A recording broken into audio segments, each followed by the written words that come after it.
Saros is a beautiful game with great combat, an intriguing story that unravels, and a really interesting setting. But here's the thing, I don't think I actually want to keep playing it anymore. I want to talk about why and give my impressions. Let's take a look. I always come back stronger. Alright, so Saros. There's a lot to like in Saros. It genuinely might be your kind of game. It's kind of like a roguelite, sort of like Hades, be something like Dead Cells, except this is a third-person shooter, so it's not a side-scroller or an isometric game like either of those.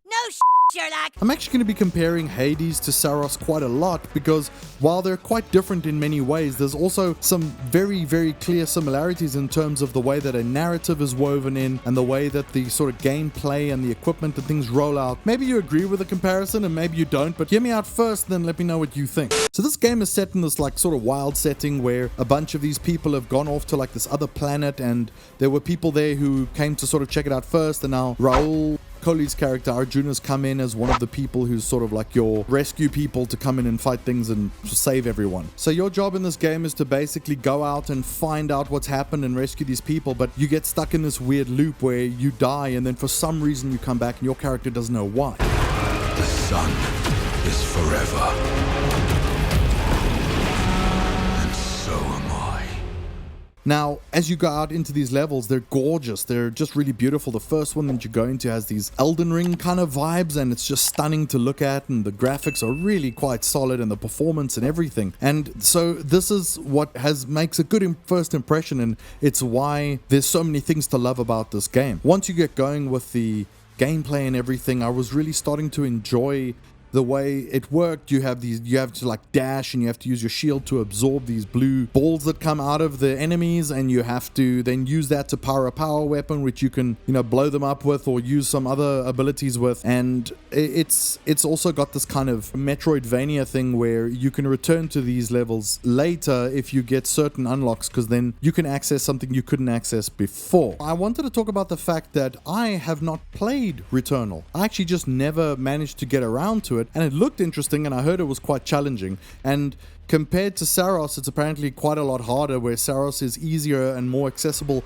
overall. This is almost like a spiritual successor to Saros, and when I went to go do my homework and sort of just watch a bunch of gameplay and things like that from Returnal before making this video and trying to sort of see the similarities, I was actually quite shocked to find out that Returnal looks a lot like Saros, and the gameplay and the movement and everything really looks very, very similar. So I can see why people speak of this as if it's a sequel, but of course this has got some different elements and different kind of roguelite elements and upgrades and things which I think are a bit more traditional that some people can latch onto. Leading me on to what I wanted to speak about in terms of what's not really working for me in this game. I like that you're going into these levels and the way that they're designed, they change all the time. So every time you do another cycle after dying and sort of waking up again and going again, you keep your upgrades as you go, like a roguelite. But what happens here is that it doesn't do full area or level generation. It basically takes existing areas and just kind of swaps them around into different order, let's put it that way. And some of them are kind of similar and so on,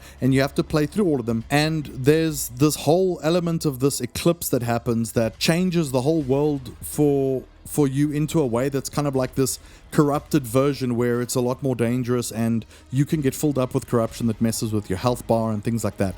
So you generally play the normal version, then you play the corrupted version, and then there's a boss at the end, and then you move on. That's how it's been as far as I've experienced it so far. As you keep going and going, you start developing better skills and things, and you can do these areas longer and longer. So even in the first area, you're kind of weak in the beginning and you struggle, but then as you die and level up, you move forward more and more. Very much kind of like how something like Hades would work, where you're not getting very far in the beginning, but then you start going more and more and more. This happens with the first level, and then once I got to the second area, the same thing sort of happened again. In the beginning, I felt like I was weak for the area, and you're learning and struggling and things, and I enjoy that. I mean, I'm old school that way. I grew up with games that you used to play 3/4 of the game, and if you died, that was it. You started the game all over again on 8-bit. And I'm no stranger to really tough games. I enjoy a good challenge sometimes from my games. But what was happening here is that unlike something like Hades, I was finding that as these runs got longer and longer through the levels, they weren't quite as interesting as something like Hades. In something like Hades, you are always fighting something, and it's the same with Dead Cells and things like that. You're always sort of busy, you're always fighting things and upgrading and getting vastly different weapons and loadouts and builds and things as you go. So you are always busy, and there's always a kind of real path that you take. If I was playing Hades, I'd maybe take a certain type of upgrade that would take me one way. Or if I'm playing Dead Cells, I would decide to go full like equipment and be using like these little things that I throw on the floor that do everything for me. Or you might really lean into one of the weapons you got or something like that. In Saros, my main problem that I was experiencing is that as I was getting further and further into these levels, they get longer and longer, and your playthroughs get longer and longer. And if you die, you have to play through the entire thing again, basically, in order to try and get further. And this is a game that doesn't expect you to get it right the first time. So on the second area where I landed up spending a lot of time because I went through the one sort of main story area, or the main path that you're supposed to go. Get everything done there, fight the boss, die. It's like a mini boss. You die, start again, go through it, get further. Eventually you can kill that boss quite simply, and then you can open up the area with the solar eclipse, and then you go into that side. You do it all over again. You have to fight some mini bosses and everything, and you might die and have to do it again and so on. And then you start again, and eventually you get far enough to basically complete both objectives on this level, which is to unlock this big vault where there's a boss inside. When you fight this boss for the first time, unless you're really, really, really good or lucky, you're going to get your ass kicked because you don't know what to expect. Each boss, that I've faced has these kind of 3 health bars, and those 3 health bars make it so that you have to sort of get through those 3 phases. And often you're sort of met with that new phase, you don't know what to expect, it kills you, and then cool, you got to do it again. The problem is, you can't just restart, get back, and use some sort of shortcut to just sort of get back to the boss and try them again. You have to go through everything again. Now, again, in a game like something like Hades, I find that the way that they're telling stories, and that when you wake up, there's like a home base with some different people there and things, kind of similar in that way. The thing is that in Hades, you have to play through the entire game, and if you die, you have to play through the entire thing again. But like I said, it's more interesting, it's more varied. The weapons, the things that are given to you sort of from early on, there's a lot to unravel, and it's interesting, and you're always busy and always fighting and clearing rooms.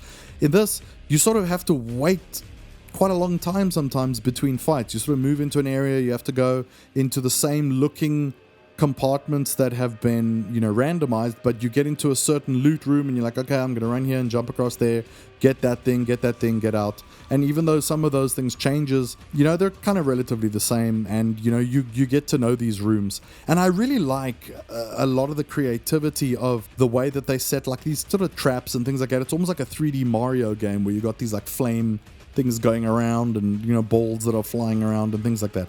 That's cool. But as a result, having to redo these levels over and over again can get quite tiring and long-winded. Sometimes you have bad luck, you sort of die quickly. One thing that's quite important is that after a while you get an ability fairly early on that gives you a second win, so you can die once and then carry on. You're gonna need that when you get to the boss at the end. So if you're like already 25 minutes into a run and you die once by mistake fighting a mini boss or something, that now what do? You've invested 20 minutes into this run. Do you stop the run and head back and maybe use some of the stuff you've got, or do you continue on now and get to the boss and likely die because you don't have that second wind, and you're gonna need it probably because they're quite intense. I now have to do 40-minute runs to get to this boss every time, and until I beat this boss, I have to do another 40 minutes. And if you try and rush through everything, when you get into certain rooms where you have to fight things like the mini bosses and things, it closes the room. You have to finish it. You can't just blast through. And also, you need to fight things because you need to use the level up systems and the upgrades and things, that by the time you get to the boss, you're powerful and you've got stuff, equipment, and your power weapon and things like that. And I just don't want to spend that amount of time every single time I die at a boss. I want to, I'm someone who can, if I'm playing something like Elden Ring, I was playing the DLC and I fought this ridiculously difficult boss, which some of you might know. You're going to tell me, some of you are going to tell me it's super easy, barely an inconvenience. but I was fighting basically a big-ass dragon. That's the big-assest of big-ass dragons, and it was absolutely destroying me, but I'm someone who can happily just go and bash my head against the boss over and over again while I figure it out. Whereas here, it's like, oh no, you died, now you're going to have to do all of this again, and it's not really that much fun to do all of this again.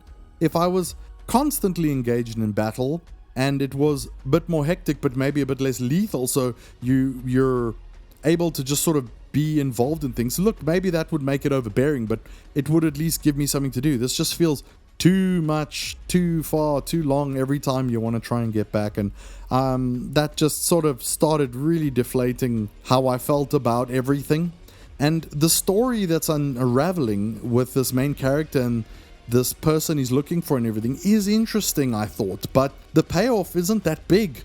And, you know, to reference Hades once more, in Hades, it just felt like every time I died and went back to the beginning, there were interesting things where I was talking to people and, you know, maybe doing certain things that might get level ups. Every run in Hades felt rewarding, not just from the gameplay point of view, but also narratively.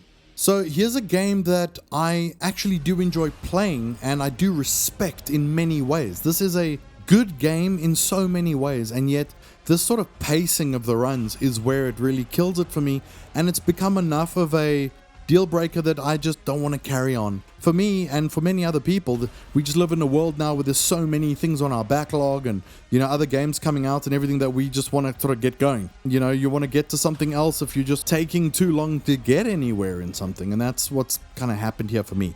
So I like this game in many ways. I almost feel like if this game got DLC that sort of changed the kind of mode or something about it, I would like it more than I do now.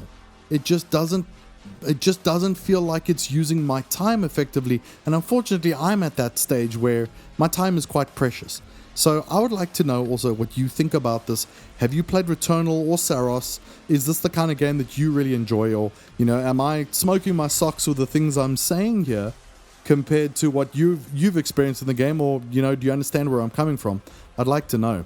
So yeah, hit me up in the comments. Let's have a discussion about this as well. I'd love to hear what you have to think about it. But so far, Saros, cool game, beautiful game. I love what it's doing in so many ways. It's just the pacing has killed it for me, and I'm just not sure I want to keep playing. If I do, I will possibly do an update video with some further impressions, or maybe something right at the end. But at the moment, I'm not sure how likely that's going to be. Things have been quite crazy on the release schedules. I hope to hear from you in the comments. It'll be great to have a chat. If you enjoy the video, please hit the like button to let me know. It also lets more people see my videos, which I really appreciate. And if you enjoy these videos, consider subscribing. It'll be awesome. Thanks so much for watching. Here's some more videos you can check out. I'll see you over there.